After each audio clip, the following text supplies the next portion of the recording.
Okay, let me start my video and share my screen. So thank you very much. So Eric, hey, great job going through the manifesto. It was awesome. And I love the quote, work without fear or heroism. And I want to put a management corollary on that, work without blame. And so like you, Eric, I started my career as a software engineer. And I worked for about 15 years writing code at places like NASA and Microsoft and MIT. And then at about 2005, I went into the data and analytics field and I managed people.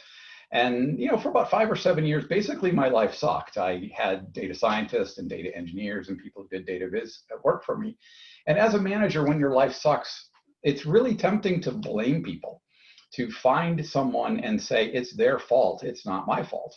And I don't know if you've ever experienced this as an individual contributor, as a manager. And so what I started to do was read this guy named Dr. Deming, and he said 94% of causes were common cause.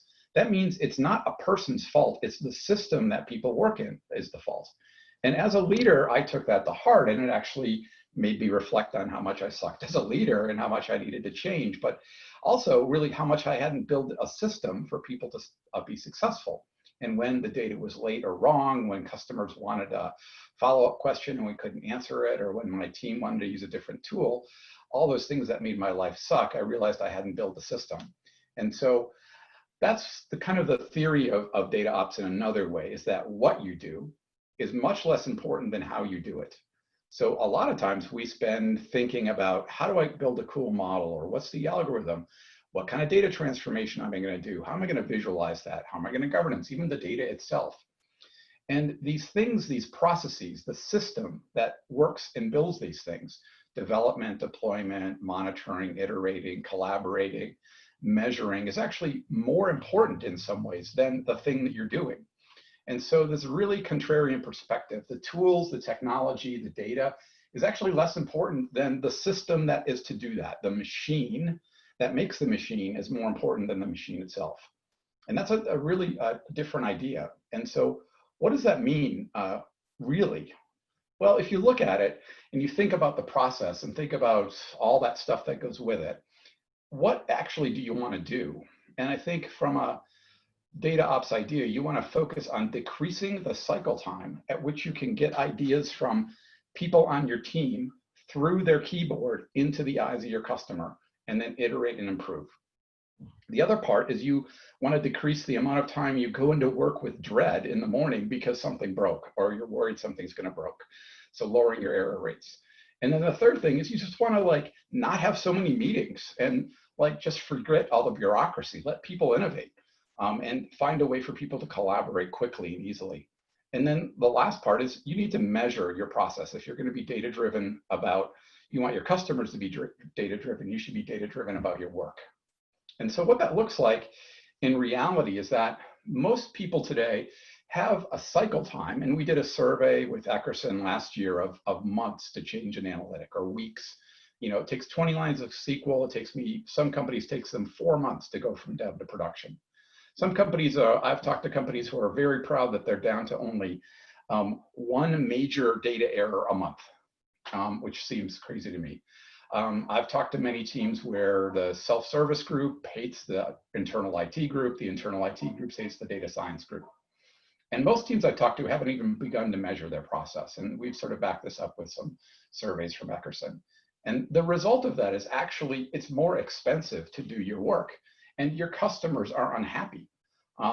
And so by kind of operating and focusing on these 4 levers and kind of moving them all up at once and following these sort of data ops principles of focusing on cycle time and error rates, which is kind of a superset of data quality, collaboration across people and tools and environments, and measuring results, you can have, I think, a better chance of success. And so what I'm going to talk about is kind of how we do that in 3 examples.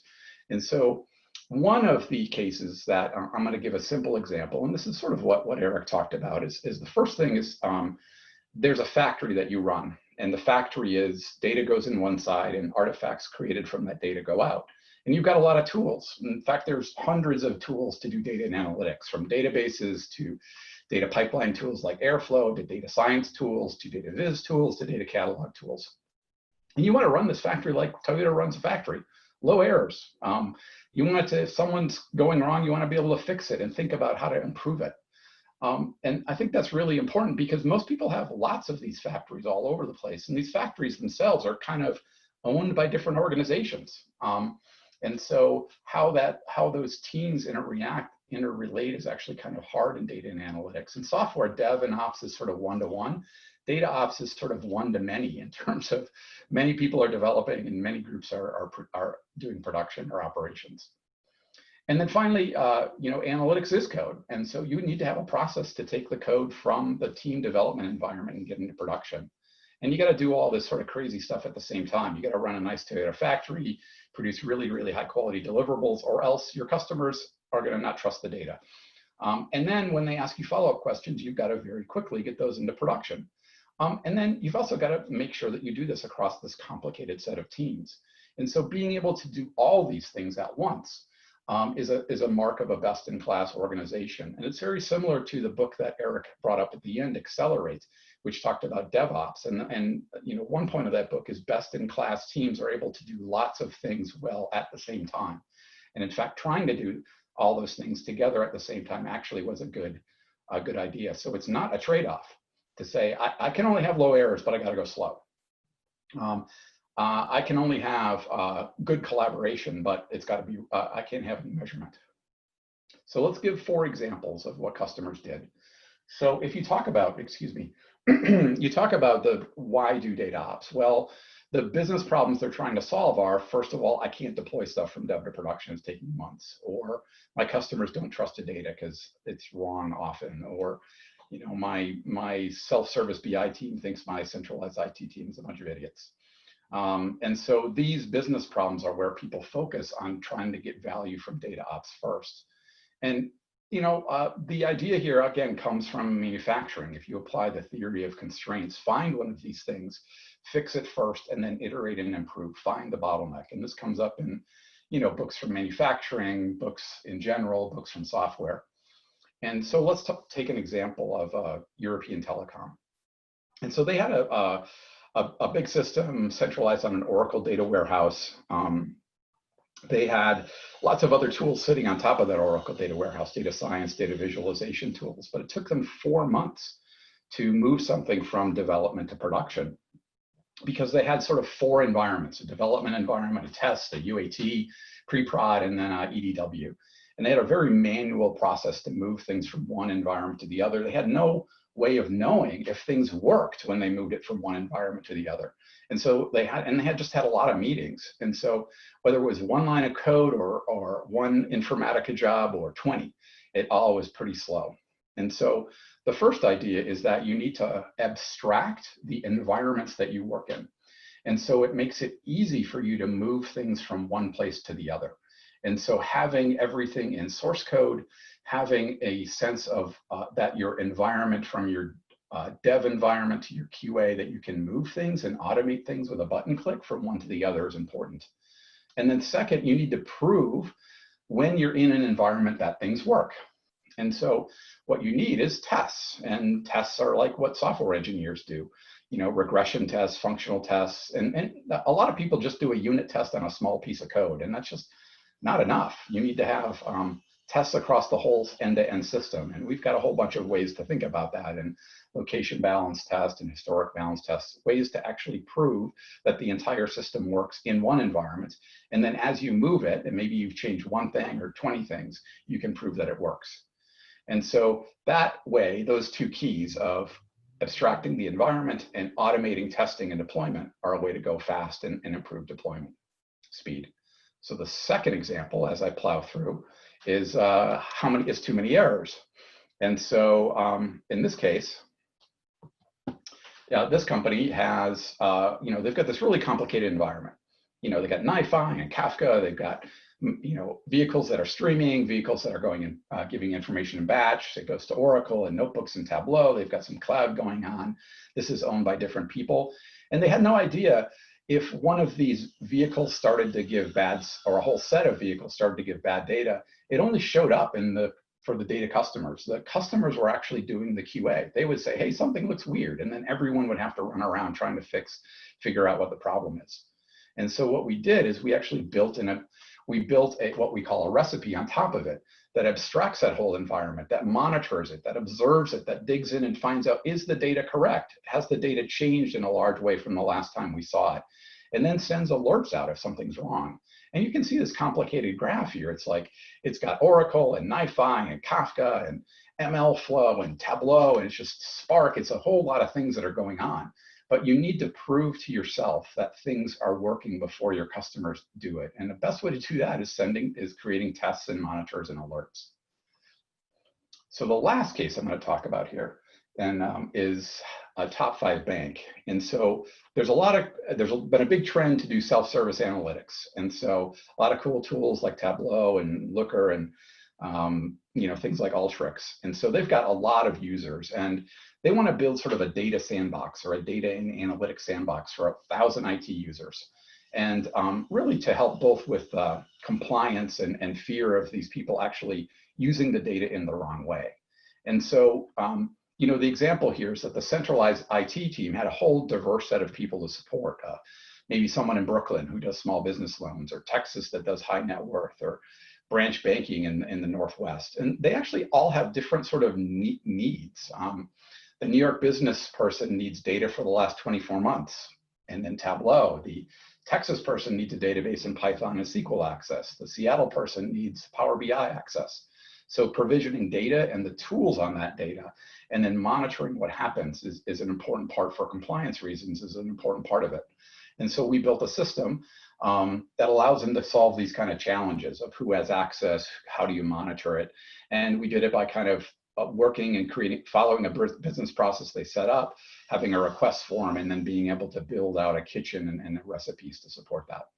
And so those 3 aspects are really the one of the keys. And so all these customers, I think, just to finish up here, at least had a sense that you can do all these things. You can go fast, you can have low errors, you can improve collaboration, and you can measure.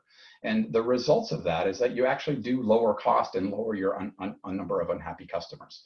And so you kind of can do it all with DataOps. And again, it comes from a focus not on the cool new algorithm or I need to buy a new database. It comes from focusing on these sort of process things, decreasing cycle time, lowering error rates, improving collaboration. And we have a software company, obviously want you to buy our software, but you can start today with very simple things. Like one thing I did in 2007 was I created something called a quality circle. And I had a spreadsheet. And every time we had an error in production or a customer was upset, I made another row in the spreadsheet. And then every 3 weeks, we sat around with all the people involved and we looked at the spreadsheet and said, well, what can we fix? What can we improve? And this quality circle, we just picked one a month. And you know what? After a year, we started to have a lot less errors. And so, the way that you can help collaboration is use Git. It's free. Testing is a big thing. So you can start your DataOps journey today with the tools you have and using things just like Excel or spreadsheets.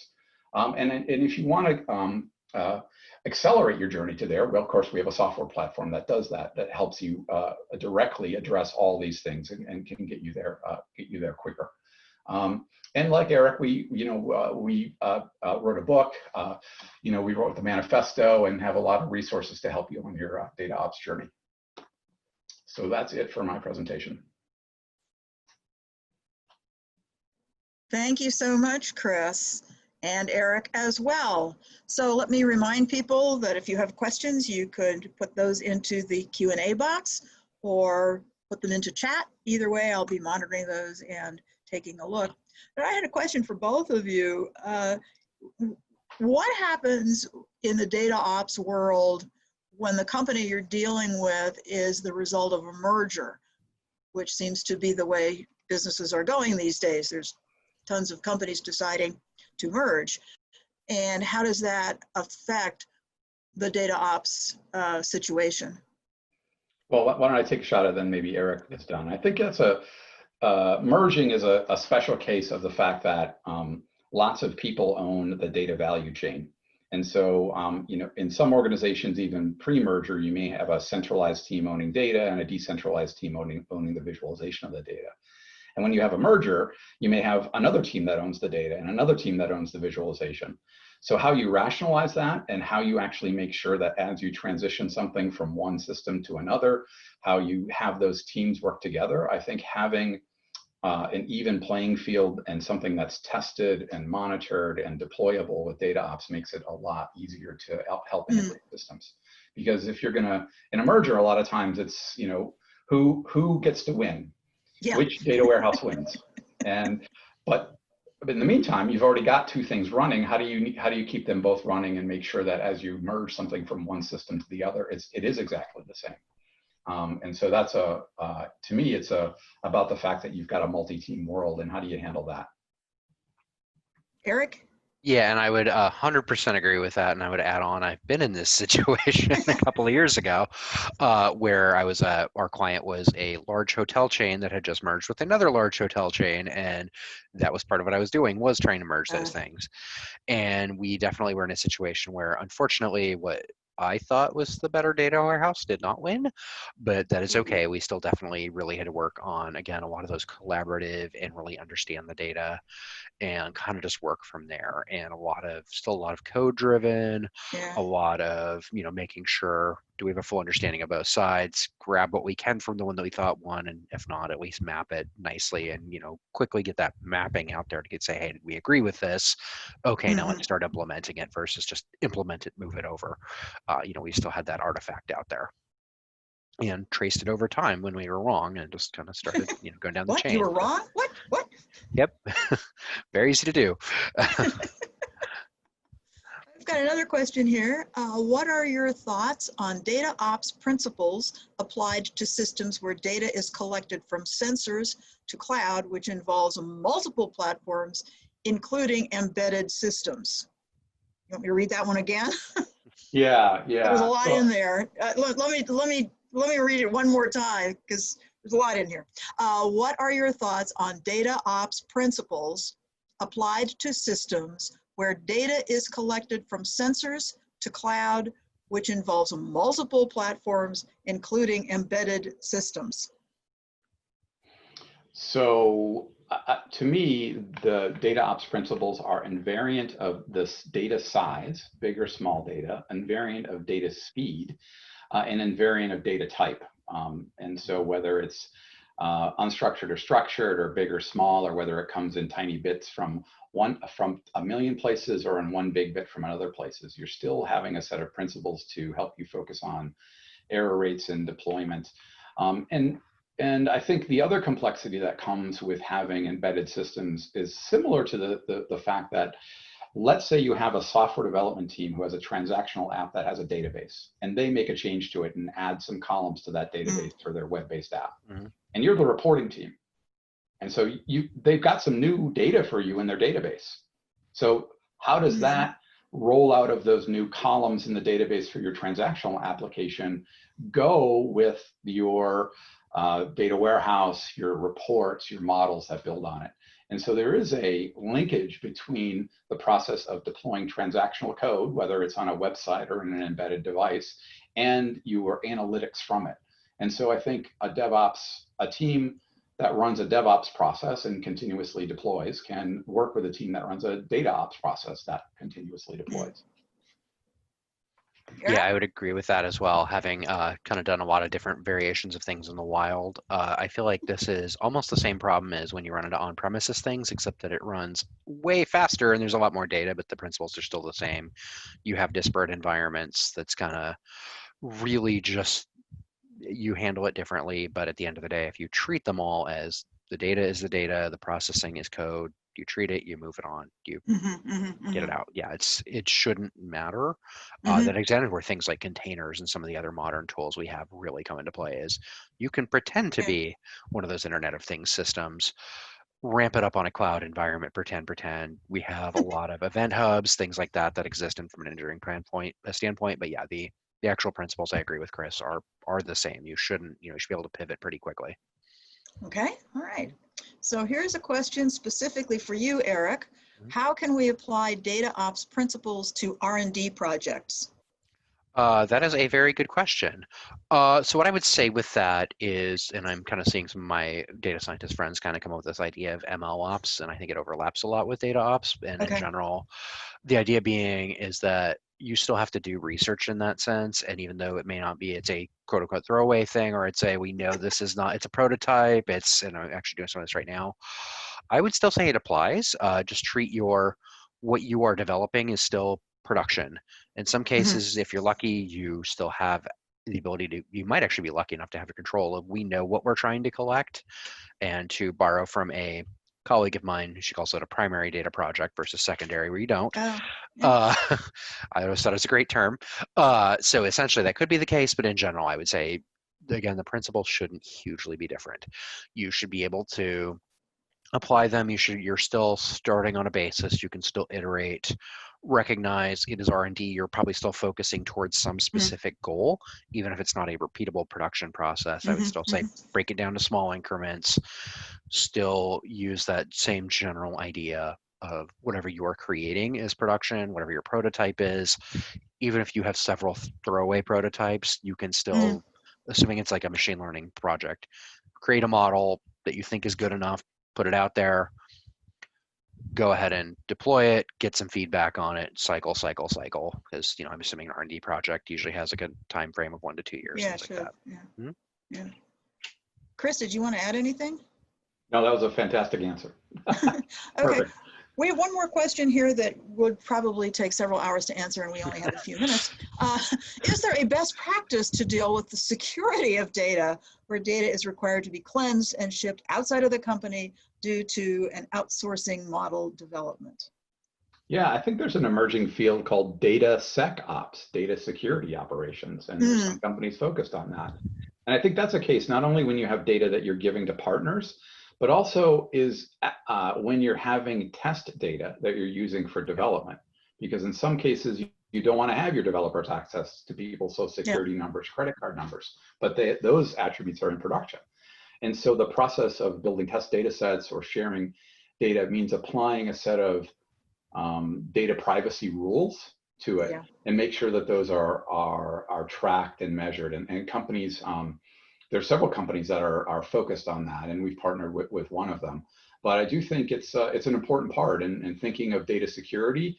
And I think there's other aspects. There's we're going to have a speaker in one of our company's webinars talk about data governance ops. Yeah. And being able to say, because let's say you have a table, right? You want to make sure that table isn't, if you're going to allow people to look at it, maybe they don't have rights to the table. Maybe they shouldn't see every column in that table. And maybe when you deploy it, you should actually have a data dictionary that's available. Good points. Thinking of it as a whole process of security, governance, visualization, that sort of end to end is in the scope of what we're trying to do with DataOps.